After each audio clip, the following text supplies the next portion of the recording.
All the coolest of the cool kids are here during Kaifonomics. And after doing too many of them, they asked me to leave Rhodes. For these inconsistent power cuts. Well, I was always odd. I was ginger, I had freckles. Hello and welcome to the Rhodes To Nowhere. I am Apile Apt Nomarara Apple Apizi Sololo. And I am Smangaliso Smiley Smangzozo Smango Ngwenya. Join us on a journey across the Rhodes campus and beyond. On tonight's show, a Rhodes University health scare and an alternative form of learning inspires students. And then a colonial icon falls on campus, and the man behind the ESCOM power cuts.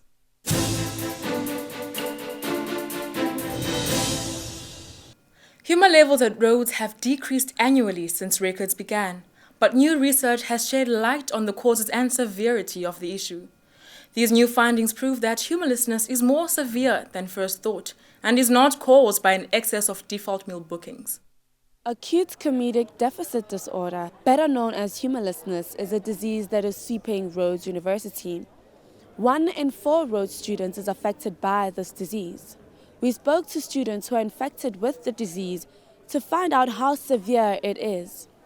I've read up as much as I can on the internet. I force feed myself with comedy movies. I've tried everything from Anchorman to Happy Gilmore, and nothing seems to work. A man walks into a bar and says, ouch. A man walks into a bar and says, ouch. Is that the joke? Why is 6 afraid of 7? Is it because 7, 8, 9? No, because 7 is a 6 offender. These jokes really aren't funny, hey? They're really lame, and it's kind of offensive that you think we would laugh at those or even react to them in a positive way. However, not only those infected with the disease are affected by the pandemic. We spoke to former comedian Brad Lang. I got kicked out of Rhodes, unfortunately, for doing too many jokes. Something strange happened where people's humour just dried up, and they just couldn't take a joke anymore. And after doing too many of them, they asked me to leave Rhodes. And I still need to finish a degree. I've paid my money. I'm gonna hang around, and I need somewhere to live. I used to work for NACAF, and the one show where we were in Willy Wonka's chocolate factory, and we had an Oompa Loompa. One of our performers was an Oompa Loompa, and wow, the community just didn't take it well. And just ever since then, we've had to be extremely careful about mentioning Oompa Loompas in our show. Anything with green hair, no, it's a no-go. Or very short, it's a no-go. Because Oompa Loompas, man. Oompa Loompas.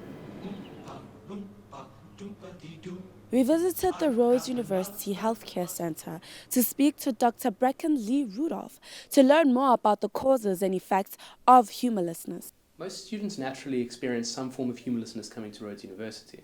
You'll find that students don't find the same jokes funny as they did before, and in slightly more severe cases, they don't get the same satisfaction from humour that they did previously. As this escalates, you'll find that students get visibly irate at jokes, even reacting almost violently to puns. In the most extreme cases, you'll find jokes being labelled constantly as problematic or politically incorrect. The courses that I find most detrimental to the humour of students would be the courses like politics, which actively discourage making jokes about sensitive topics. Doctors are hard at work trying to find a cure, but as yet there is no progress. It's clear to see that this disease is no laughing matter. This is Katlo Ramafalo. Back to you in studio. In other health-related news, the annual Humans vs. Zombies game is due to commence next term. We urge every student to stay indoors while these make-believe corpses prove that they really have no life. With calls for curriculum transformation, a new trend in alternative academics has seen an increase in popularity. Chelsea Sanford got the latest on this new addition to sociology.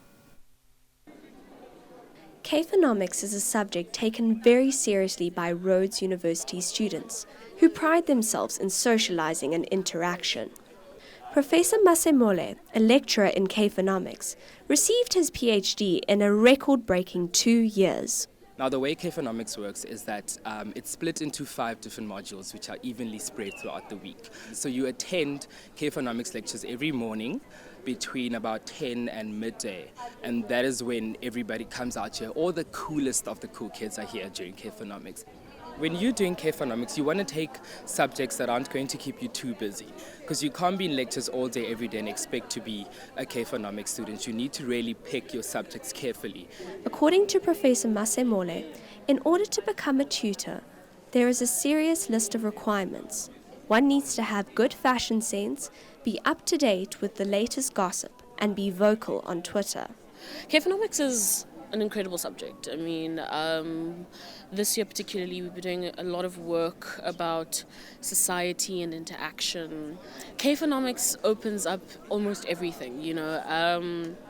You learn how to not do work. So you can practically just not do anything in any space. I mean, I could become a cardiac surgeon. I can decide to stop and think about my Kaifonomics research and just take a smoke break and eat a pie. Kaifonomics educates students in academic skills such as communication, budgeting, and current affairs. The subject is taken by 80% of the university, and according to statistics, has the highest pass rate. I have never missed a Kaifonomics lecture or taught. I never thought I'd be taking Kaifonomics in secondary because it was just an op for me. People were like, hey, try this out, you know, I just needed the credit. But then once I did it in first year, I was like, whoa, I'm taking this all the way. I'm a second year Kaifonomics student, and I like to think it's my best subject. I'm getting a first in it. The subject not only teaches learners about interaction, but also plays a major role in their physical development through university. You know, Kaifonomics and first year spread go hand in hand. It's like first year law and failing. You know, it's just absolutely phenomenal. You know, on average, people generally tend to gain 5 to 20 Ks, and you know, the more people gain, the more they engage in the activities of the Kaifonomics. You know what I'm saying? Above all, Kaifonomics teaches students the art of relaxation and to embrace their free time in today's busy society. This is Chelsea Sanford reporting from Rhodes University. Calls to change the Rhodes Sport logo have intensified. Athletes who started a petition last year have denied rumors that the demands are as a result of feelings of inferiority. Stay off the juice, boys. It is with a heavy heart that we, at Rhodes To Nowhere, have come to learn that Father Time will no longer be invigilating at Rhodes University. Dr. Sirian Robertson, also known as Father Time, is Rhodes University's oldest time commissioner. Father Time has been at the institution since 1971. He has been invigilating for 35 years. But is he still good to go? For various reasons, I cannot do that. One reason is that I would go absolutely psychotic. I mean, can you imagine? You have never had the intoxicating experience of invigilating for 3 hours. It is the most boring thing that there can possibly be, and I've done it. And believe me, those 2 hours, those are the only times in my adult life that I have been psychotically bored. And to think of doing that every day for 2 sessions, no way. For as long as he has been at the university, students have known him as an old white-haired man. But there is more to the white hair that meets the eye. Well, I was always odd. I was ginger, I had freckles, I was ugly, I had buck teeth, all that sort of thing. So gingerness was just part of it. And to offset those limitations, I had to develop my ability to be entertaining.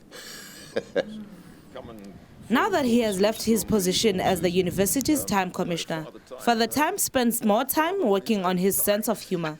We asked him to prove it. Why, well, I could try, I suppose.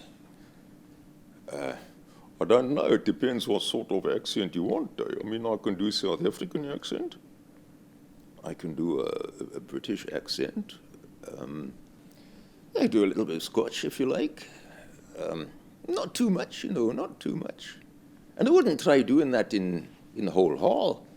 They'd say, Hoots, what is this man doing? He's trying to be funny.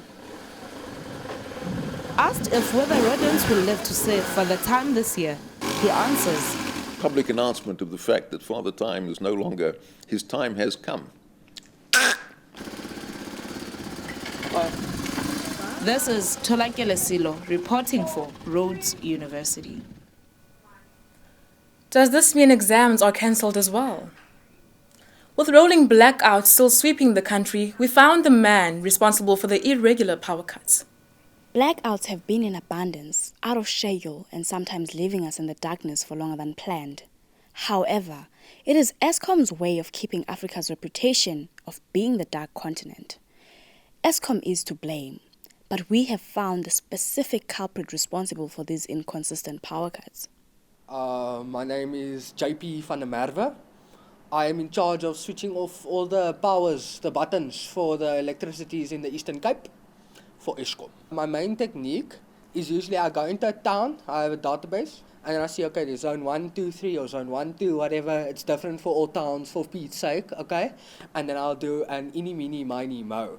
It's a very scientifically proven technique. It's foolproof, and I believe that it brings the best results. But sometimes I decide, you know what, I really don't like Flip and Alasdale.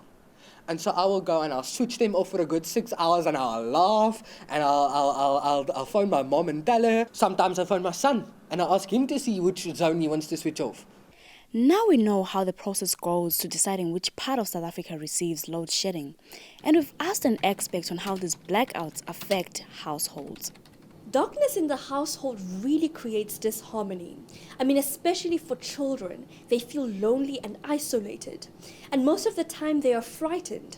And I know specifically for most parents who have extremely ill-mannered kids, these kids use the darkness to cause chaos in the house.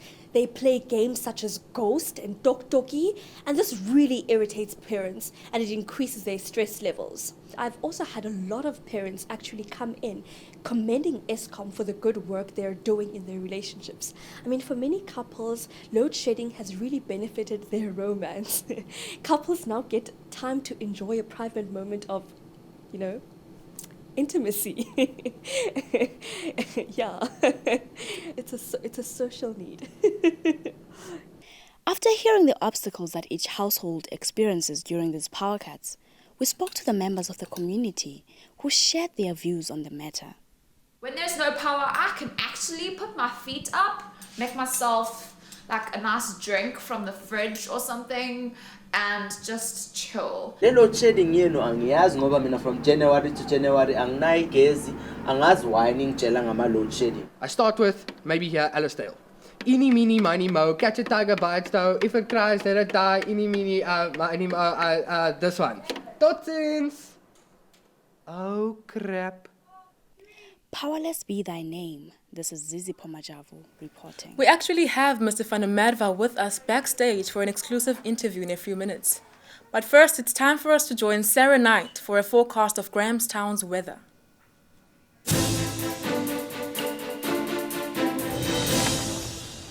Hello and welcome to the weather. I am Sarah Knight and I'm here to tell you whether or not to expect rain, wind, sun or hailstorms tomorrow at Rhodes University. The Eden Grove region can expect a chilly but sunny start to their morning, whilst anyone who passes by the clock tower can experience severe thunderstorms and rain showers.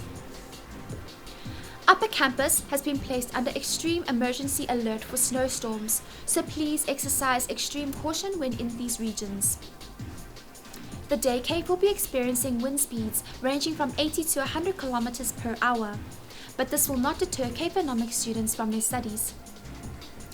It will be raining cats and dogs outside of the zoology department tomorrow afternoon, whilst the geology buildings can expect a tremor of 8.5 in magnitude throughout the day. The Great Field will continue to experience a severe drought, whilst the journalism, English and linguistics departments can expect a 48-hour power cut throughout the day. This is all from us at the Weather Centre. Until next time, I am Sarah Knight. Good night.